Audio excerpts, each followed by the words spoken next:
thank you very much. It's a great pleasure to be here with you all, and it's a great pleasure to be here with my dear friend Sarah, who I don't get to see nearly often enough. Sarah and I met in kindergarten. We've been lifelong friends ever since. She was the first time that I understood as a young boy that women were a force to be reckoned with. We were wrestling, like physically wrestling, and I somehow got her in a chokehold, and I thought I had her. This wasn't recently, this is about. I got her in some kind of chokehold from behind, and I'm like, I got her now. Until she just tipped her head down and bit a chunk out of my arm, and I screamed and let go, and I realized that the world was basically an unfair place. Like essentially.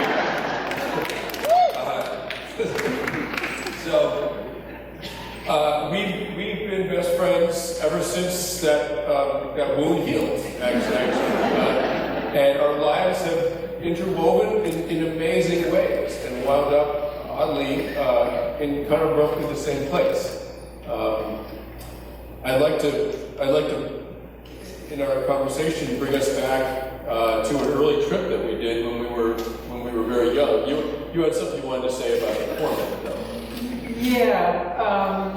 Obviously, we put our heads together about what we were going to do this afternoon and started talking. It was like, let's get the story straight, right?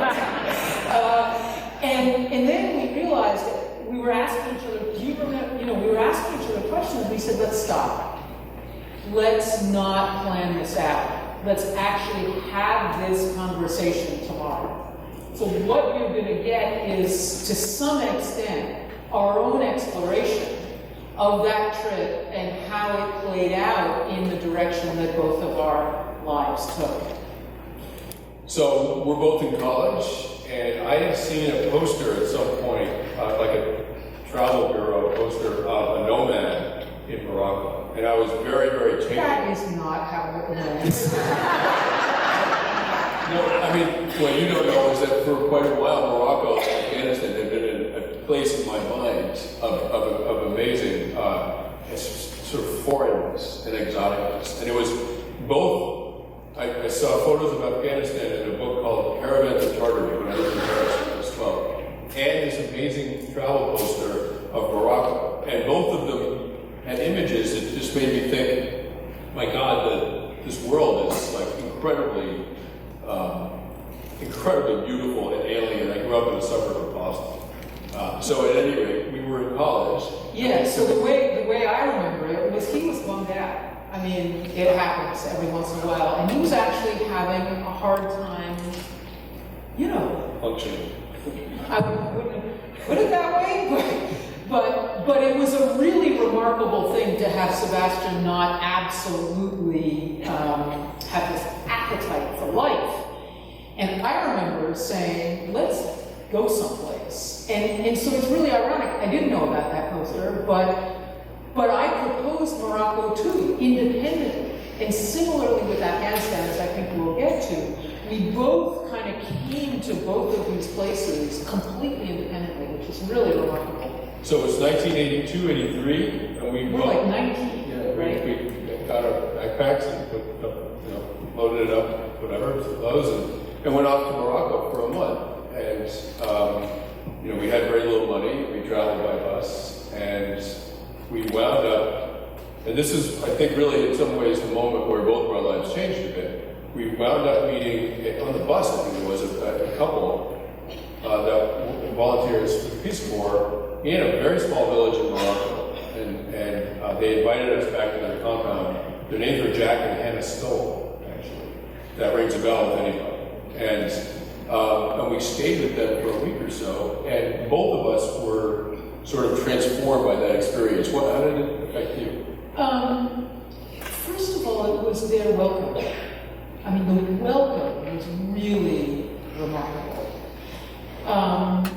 It was just almost uncanny that here we were, two kids on a bus, and why would they open their home to us? And we came to understand that that's part of the Peace Corps, is that you're a community.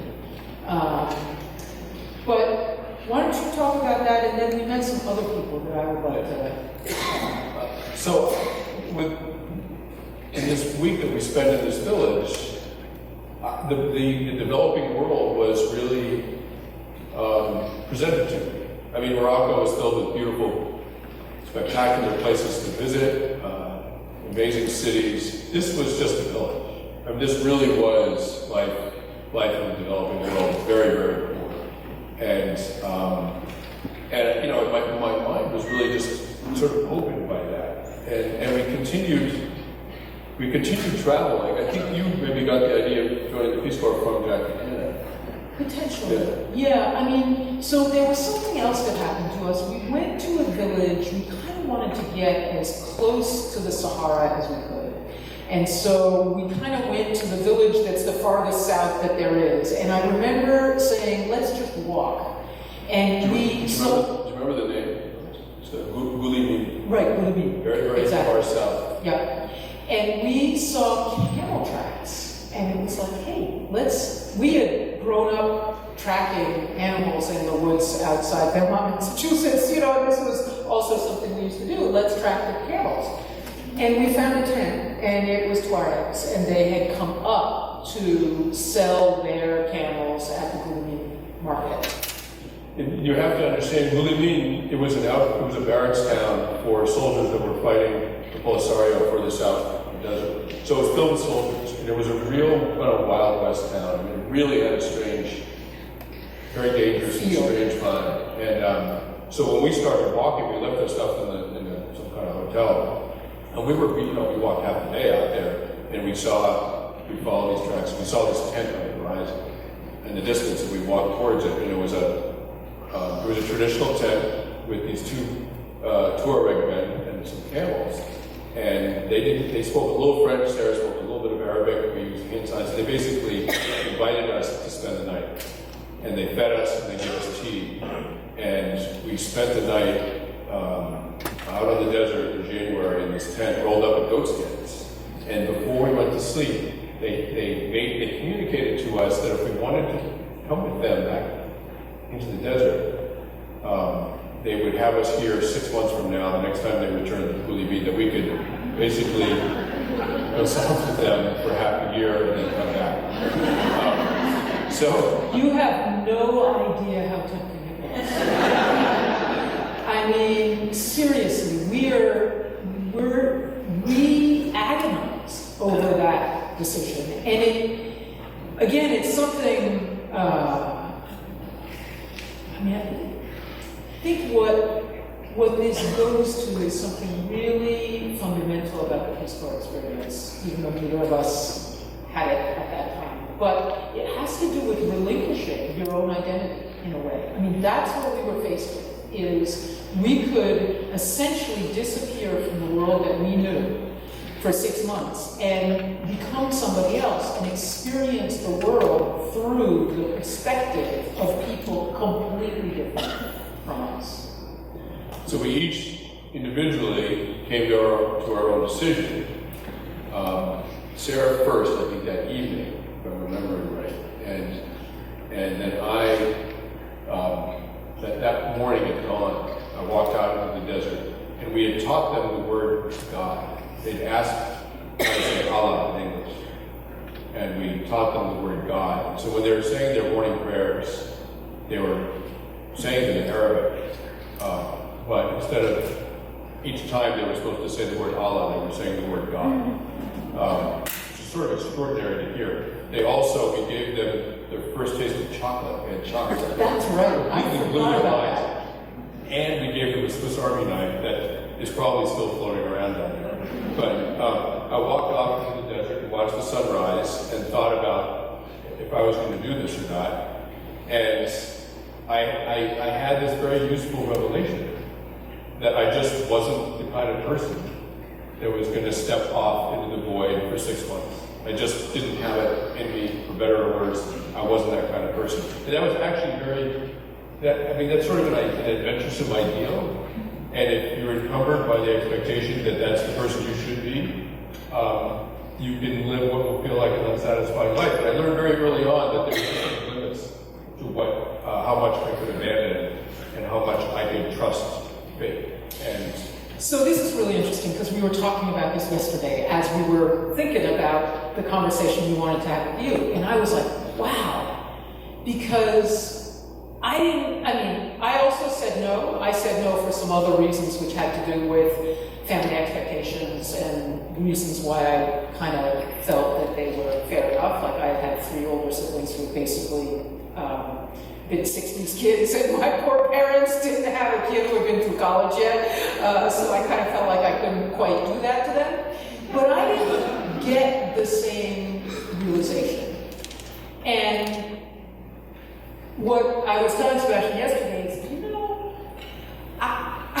I mean, as we kind of have had our essentially parallel lives, it kept on being like he would get into something and then, or I would drag him into something and he would sort of get something out of it and go home, and I would have to try to become that person. So we go to Morocco together and I go back and join the Peace Corps and live there for 2 years while he goes, but he went running with the Navajo. yeah. Do you think that's connected at all to this experience in Morocco?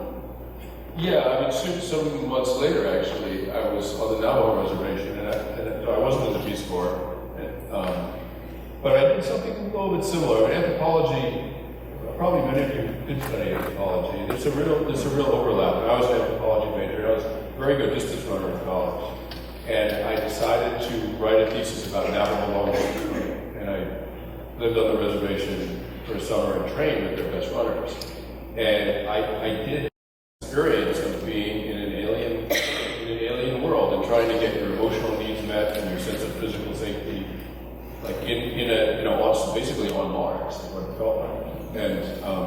And that is among other things, that's journalism. And so these early experiences. I mean, Sarah and I have both gone into journalism. The next time we were really in a developing country together from Morocco was in Kandahar 10 years ago. At this point, we were both full-fledged journalists, and I was going to do my first embed with U.S. forces in Afghanistan. I wasn't a journalist at that point. Oh, you stopped. By that point, so I did it again. Like, I kept doing this. I ended up going back to Morocco to Peace Corps. Sebastian, he's also a gifted musician, and he used to play harmonica, and we went to another place that really felt like Mars together, which was the wrong side of the railroad tracks in Mississippi. And do you remember that? I mean, and do you remember that bar that we went to where essentially this was a place that was so poor that you went to a bar, you brought your liquor with you. You went to the bar and you got a plastic cup of ice, and that's what you paid for at the bar. And the music was unbelievable old, Delta blues music. And I didn't go and live there, but I went back to that bar a number of times. And one time I was there, and the owner looks at me and he says, "You know what? My girl is out sick. Would you mind waiting tables?" And I did that for like 2 weeks. It was unbelievable. And at the end of the time, he said to me, "You know why I asked you to do that? Because I wanted the people who were in here to be served by a white person who was neither a whore nor a marginal person. I wanted them to have that experience." And so Afghanistan was kind of the same. I went initially as an NPR correspondent to cover the fall of the Taliban. And by this time, I couldn't not do it again. I had been in Algeria actually covering the war there in the late 1990s and almost stepped off then because it was just so, it felt so important what was happening there. The people who were living through it just seemed to be people that you wanted to actually step out of this alleged objectiveness and get on their side. And Afghanistan after 9/11, for me, it was like the plate tectonics of history were kind of shifting. And I had continued to work in college and afterwards on the Muslim world. I got a master's degree in Islamic history and things like that. So we didn't want to be, on September 12th, 2001, but, a journalist who had a degree in Islamic history. But it also felt to me as though it felt to me like the assassination of the Archduke for the 21st century. And what I mean by that is the event that will shape what the next century looks like. And so what did you want to do but be at the epicenter of that kind of historical process? And so a lot of people say, oh, you fell in love with Morocco, you fell in love with Afghanistan. It's not that I fell in love with Afghanistan, it was that I felt like it was the center of a kind of geostrategic. Okay. And you had already also wended your way to Afghanistan, as you say, via, from when you were 13. Yeah, and my first time in Afghanistan was in 1996, and I went to cover the Civil War there. It was my first overseas assignment. I remember someone in Jalalabad, right before it fell to the Taliban, pointing up at the Bora Bora Mountains and saying, there's Arabs up there. He's an Afghan, spoke a little bit of English. This is the summer of 1996. He said, there's Arabs up there, and they're training for something. And he said, I'm an Afghan. If I go up there, they'll kill me. And this is my country. And something bad's going to come out of this. And I remember that. And then I was in Kabul. And a young Pashtun man who spoke a little English, who was helping me, we got went into a place we shouldn't have gone. And the Taliban positions were right outside of town, and they shot at us. And we got out of there.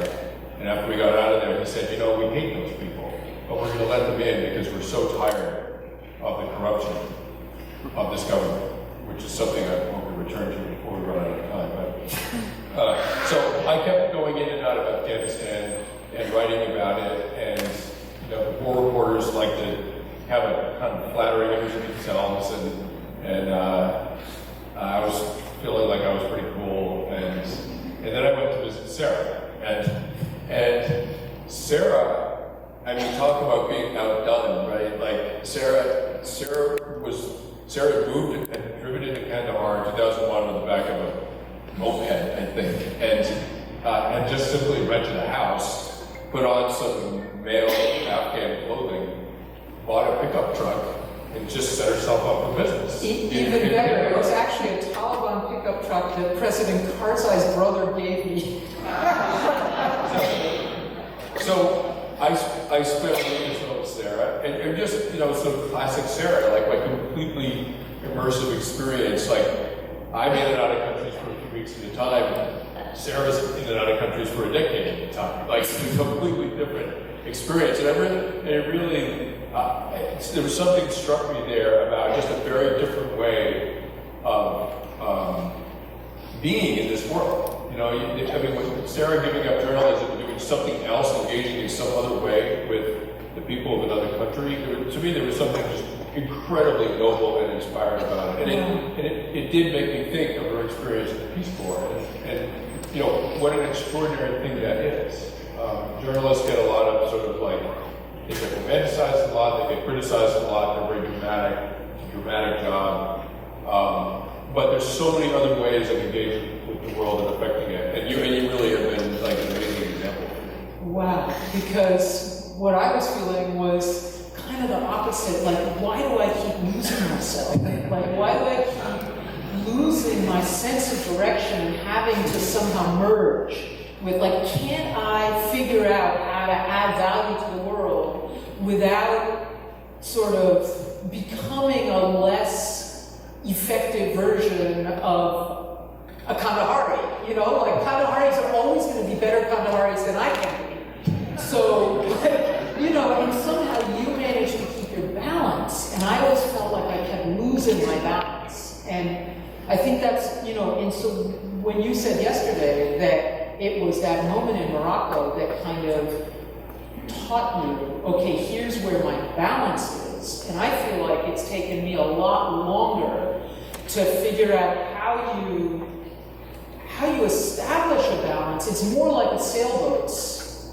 balance or a bicycle's balance, where you kind of have to keep tacking or keep, leaning in order to keep your balance. I should say that I think I have been, in my mind, sort of prepared to really admire what we're doing, because I had someone I want to talk about a little bit. I had an uncle figure, a mentor figure when I was young, named Ellis Settle, and he was half Lakota Sioux, half Apache, and he was born on a wagon out west in 1929. How did you get to know him? He was the uncle by marriage of my best friend, John. John. Okay. And it's interesting. I knew from Ellis that this country, America, actually wasn't, and large chunks of it were, essentially third world, developing country. Until in my parents' lifetime. I mean, it wasn't that long ago that big chunks of America resembled a lot of the developing world. And certainly Ellis, he was born on a wagon out west in the Depression. He easily could, in a sense, he was having a kind of Afghan existence in America when he was young. But so he said to me, he said, look, throughout the history of this country, all along the frontier, the two civilizations, the Anglo civilization and Native America, were side by side. And he said white people were always running off to join the Indians. He said, but the Indians never ran off to join the white people. So as I watched Sarah go through her life, I realized that was true, right? That they're sort of constantly running off to join these more organic, more traditional societies, and it made me think. What Ellis said, the example of Sarah, and some experiences that I had overseas, made me think very hard about what is it that people in modern society keep chasing. What is it that they keep looking for? What are they seeking? And I finally started to grapple with this question after spending time with American soldiers. Having gone to Afghanistan many times on my own, 9/11 happened, the war dragged on, and I finally was with American soldiers in eastern Afghanistan, and I tried to convince him out of it. This was right around when he had come on this visit, and I was trying to get him plugged into the more Afghan side of the story. That was part of the point of the visit. Right. But then it was so clear, the reasoning behind the decision you made. Yeah, I just wanted to write about what it was like to be a soldier in combat. I had this idea that doesn't change much, war to war, nation to nation, century to century, that the experience of combat is pretty much divorced from the politics of the war, from everything, and it's enduring and universal, and I wanted to understand what that was. And so I spent off and on a year in eastern Afghanistan in Kunar province, very, very beautiful part of the world. But it was a rugged place to be an American soldier, and the platoon that I was with, really took the beating through that year. And they were in a very remote outpost. There was no internet, there was no phone, no running water, no food. They were on a stockade ridge behind sandbags, unable to walk for a month at a time. The uniforms were in shreds. Everyone out there was almost killed, including me and my colleague Tim. And it was all men out there. There were no women. There wasn't even electricity for a while. They were sleeping in the dirt. And they were in sometimes 3 or 4 firefights. And those boys were out there for over a year. And they got back to Vicenza, Italy, where they're based, and they had the kind of activities, the kind of celebrations you can imagine soldiers out when they get back to civilization. And after that wore off, something different happened with them. I saw them there, and a couple of months later, and one guy said, the Blitz in London, and then things in some ways normalized. And the British government during the Blitz in London was prepared for mass psychiatric casualties. Mass hysteria in the streets, even civilians getting bombed much harder than most soldiers are ever bombed. The Germans killed 30,000 civilians in London over the course of 6 months. And what happens? Admissions to psych wards went down during the Blitz in London, and then back up when the bombing stopped. When humans are confronted with a crisis, with danger, with hardship, even on a day-to-day level, they act well. That's one of the ironies of humanity. Like, bad circumstances produce good behavior, and good circumstances allow bad behavior. And so soldiers, Peace Corps volunteers, Sarah, come back to this country and often really struggle with finding a sense of meaning and a sense of inclusion and basically a sense of purpose.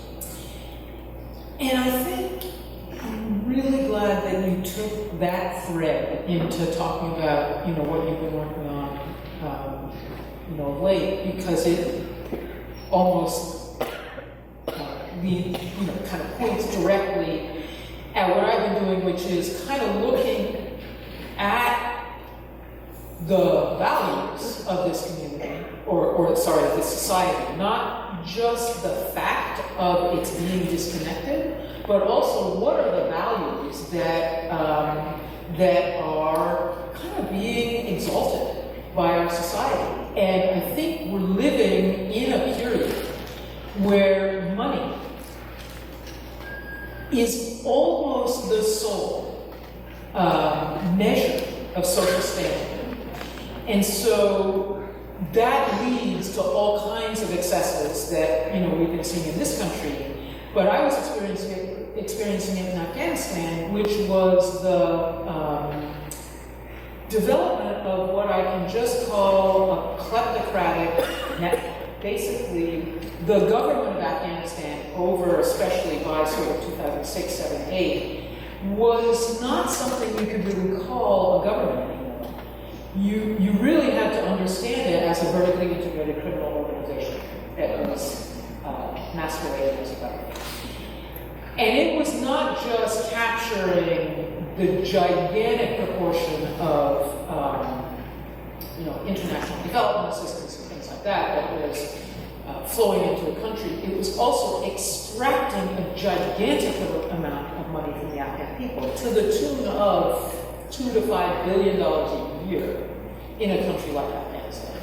Now, from my perspective on the ground, what I was seeing was that people who, I rode into Kandahar, Afghanistan, the former Taliban stronghold, in, December 2001, and people were so ecstatic to be rid of the Taliban. I mean, they weren't jumping up and down. Kandaharis are pretty sober people, and it's Ramadan and things like that, but they were done. They had experienced political Islam of a particularly oppressive flavor, and they were done with it. By 2006, 2007, people are starting to feel like, people are telling me, the government shakes us down, the Taliban shake us down at night, and the government shakes us down in the daytime. We're like a person who's trying to stand on two watermelons. That was another example. I mean, they were caught in crossfire between two forces that were treating them just as badly. And in fact, what I started to discover was part of the Taliban's argument that was increasingly persuasive was a values argument. They were saying, the reason this government is so corrupt, in the broadest sense of the word corrupt, is because it's not obeying God's law. And if only our government, were organized according to God's law again, this kind of thing wouldn't be happening. Now, the way I just phrased that actually is not how I heard the expression phrased in Afghanistan. I heard those words in northern Nigeria. And who was making that argument in northern Nigeria? Boko Haram. And so I spent some time, starting about 2011, looking at other countries. I mean, what I was finding was where you had a systemically corrupt country, you very often had a violent extremist movement. And then I started looking at our own background. John Locke? Anybody remember that guy? When there is a barefaced wresting of the law to, I think the word he uses is indemnify, anyway, to serve the purposes of a man or a party of men, war is made on the sufferers. Pretty strong language. Who, lacking an appeal on earth to right them, will turn to the only remedy in such cases, an appeal to heaven. He's basically predicting violent religious extremism as a reaction to this kind of a kleptocratic government. And guess what? John Locke was a Puritan. You know? I mean, all you have to do is kind of look at the wars of religion in that period, not a particularly peaceful time. Look at the clothes that the Puritans wore, look at the clothes that, you know, jihadis are wearing today. I'm not trying to say they're identical, but I'm trying to say there are some really disturbing parallels. Let me jump in and say a little point, just to reinforce that. In the 1600s in Cape Cod, which were settled by Puritans, if a young man was caught talking to a young woman that he was not related to, he was publicly flogged.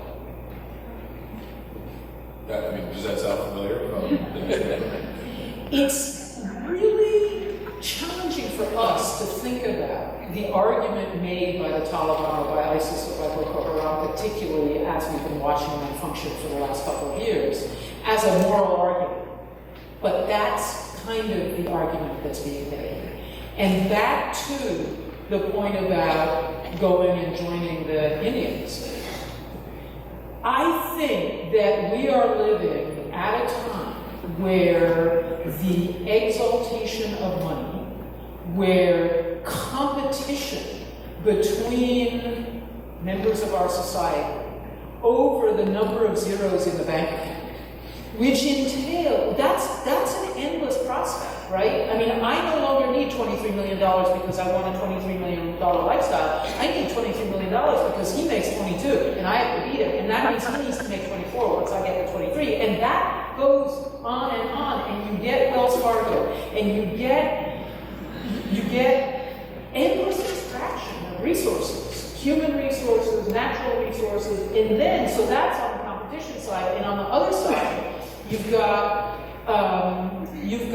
the standard vision of a healthy economy, which is what? It's unlimited demand because of international trade and unlimited growth.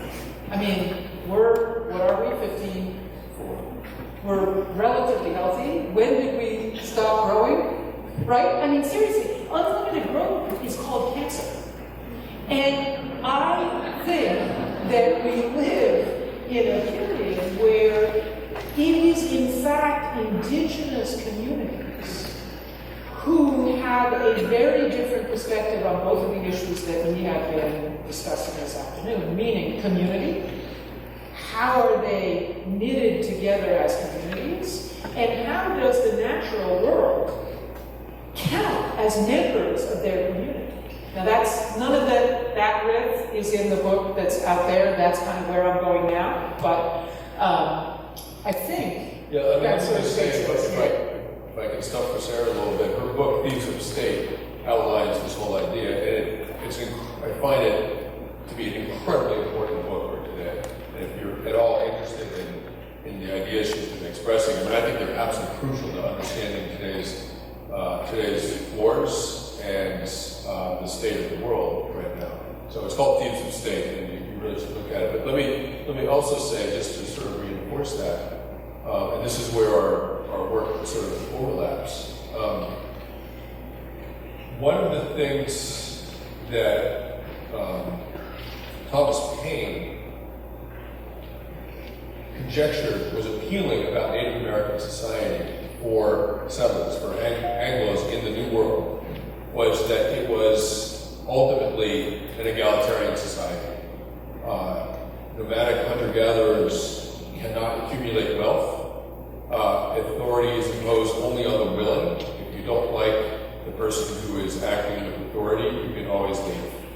Once you start digging ditches, digging irrigation planting fields, you can't leave. And with the advent of agriculture came the potential to subjugate populations and develop social stratification. That basic egalitarianism characterized the first 200,000 years or so of the human experience. That is what we are as Stone Age hunter-gatherers living in a modern society that basically happened yesterday in prehistoric terms. We are wired for small group egalitarianism. That's what we are, it's how we function, and it's what we do immediately when the chips are down. And I found an account of an earthquake in Italy, in Avezzano, in 1916. In 1 minute, 90% of the population of that area was killed. They were basically hit by a nuclear weapon. The survivors had to band together and had to survive for days until help would come. And someone who wrote about it said this amazing thing. He said that the earthquake had basically eliminated class and social standing and wealth as issues within this little society that was struggling. All those things disappeared. The only thing that mattered was what each individual would do for the group. And he said the earthquake delivered what the law promises, but cannot in fact produce, which is the equality of all men. And so, I'm sure your work as Peace Corps volunteers who have run into corruption and unfairness in developing countries that you've worked in, but we also have, we in the United States are at a really critical moment, politically, culturally, economically. Things are changing rapidly and in frightening ways. And I don't believe we're moving towards increasing fairness and egalitarianism. I think we're actually going in the other direction. And I mean, I'm not sure how much time we have. We want to take questions, but I think, ultimately the work that I've done in my tribe, the work that Sarah has done, the work that you all have done overseas, they are all tied together in this basic theme of human dignity and respect for the people that you share a community with. We share a community with 320 million people in this nation, and we are collectively failing that test. And I've said this before, we're the most powerful country in the world. No one can destroy us but us. Like, we are the only country that can destroy us. ISIS can't touch us. Russia can't, whatever, go down the list of donors. It doesn't matter. Only we can do that. And I think the work that Sarah has done, I'd like to think the work that I've done, certainly the work that you all have done, illuminate that in very, frankly, painful ways. And I hope we all in this room can sort of bring that message to our brothers and sisters in this country and get it done.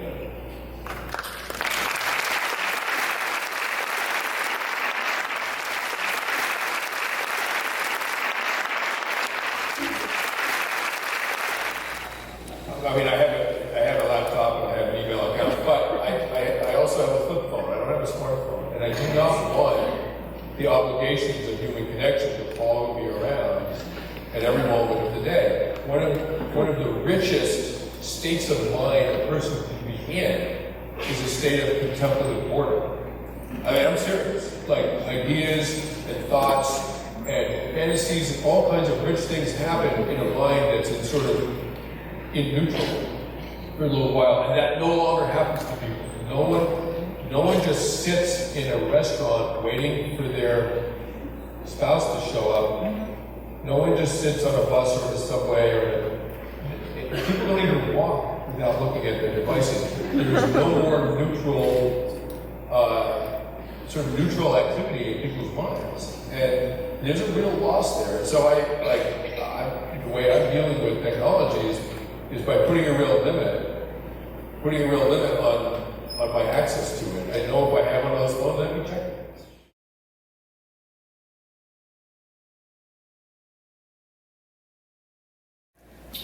I think this is a really interesting point that you're bringing up, and it's a wider point than the Peace Corps in Afghanistan, and it has to do with the amount of risk that we are willing to incur as a society in doing various things. You say goodbye to a friend these days, and they are likely to say, be safe. You say, really? Is that, I'm like, should that be my objective in life? Is to be safe? Right? I mean, seriously, what has happened to us? Where are we that we are willing to incur 35,000 firearms deaths in this country every year, that we are willing to incur 35,000 automobile deaths in this country every year? And Sebastian's about to tell you that there's an evolutionary reason why we are wired to exaggerate the importance of threats that are directed personally at us as opposed to kind of random threats. That being said, we are also endowed with a brain, which we are able to use, we should be able to use, to calculate relative risk. If this country has decided that it is politically impossible to have any civilian killed in deployment overseas, be it a State Department official, be it an ambassador to Libya, be it a Peace Corps volunteer, then we should close up shop as a country that has a foreign policy. Because you cannot conduct a foreign policy in an environment where civilians are, where we have to bring risk down to zero for civilians. And finally,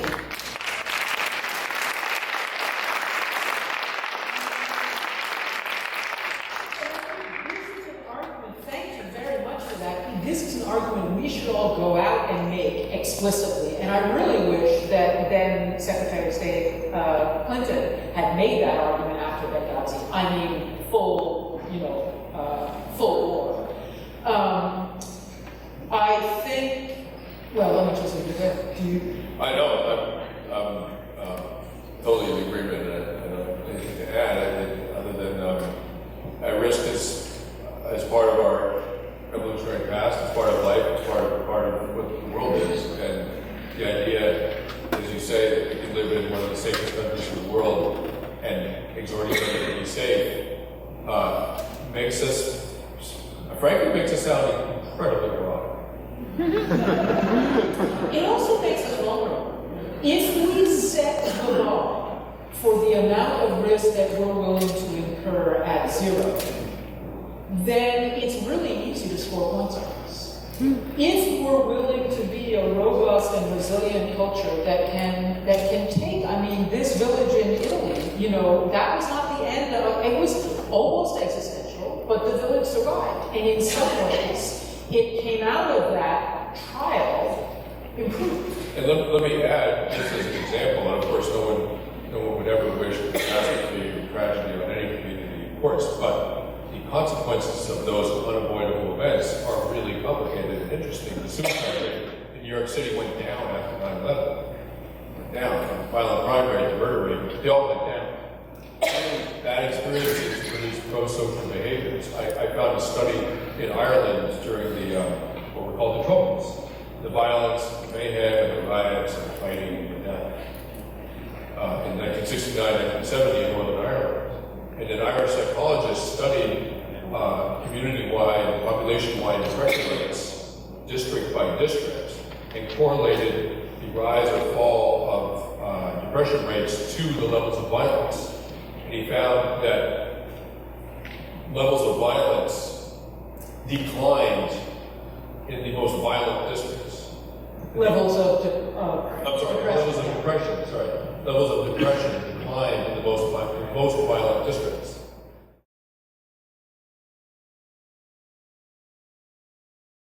It is possible to pulverize and destroy human relations if you put them under enough stress. So if you have a war-torn country that is already suffering enormously and you introduce a civil war into it, you can eventually break down these basic human bonds of family and community. You can do it. You have to understand that our evolutionary past is characterized by communities facing a steady drumbeat of survivable adversity.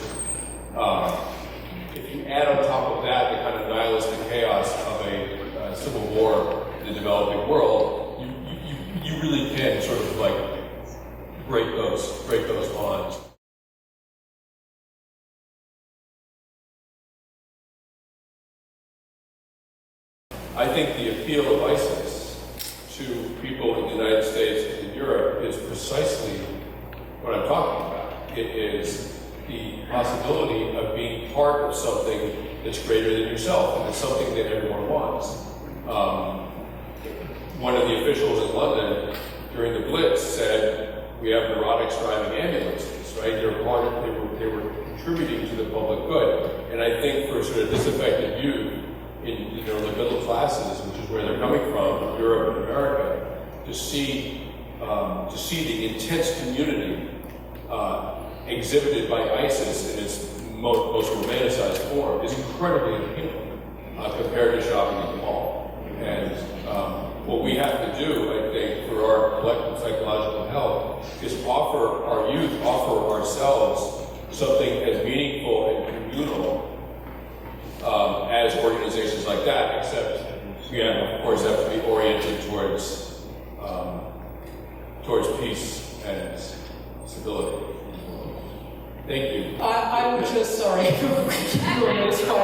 I would just like to chime in on that second question and say, in the countries of origin, I don't actually see it. I mean, I think there's some of that, but I think there's absolute righteous indignation at, the fact that people who are expected to be governing people, who are expected to be protecting them and upholding laws, are the very first ones violating the laws. And these facts are just jammed into people's faces every single day, every single time they interact with a government official, every single time, they're splashed by some fancy SUV being driven by somebody who's made out on a foreign aid contract or on the oil money. I mean, in Nigeria, a friend of mine used to be the governor of the Central Bank of Nigeria, and he started doing the numbers for a 19-month period in 2013 and 2014.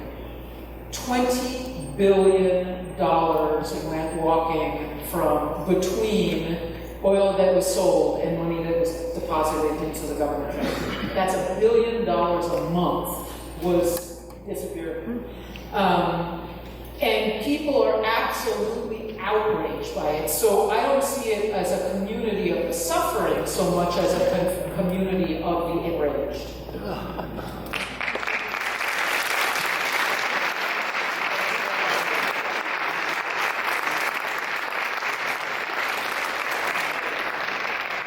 Somehow here I became the designated timekeeper backstage, but we're very grateful to Sebastian and Sarah for your time and for giving of yourself to be here with us at this conference. Thank you so much. This has been a fabulous presentation, and we've really enjoyed it. Sebastian and Sarah will be around, I think, after the plenary, and there will be a book signing. I believe Sebastian has a book. He'll sign it for anybody who would like to have it signed. Yeah, all of us will be. Both of you do? Okay. And you're welcome to join them, and thank you so much again. Thank you.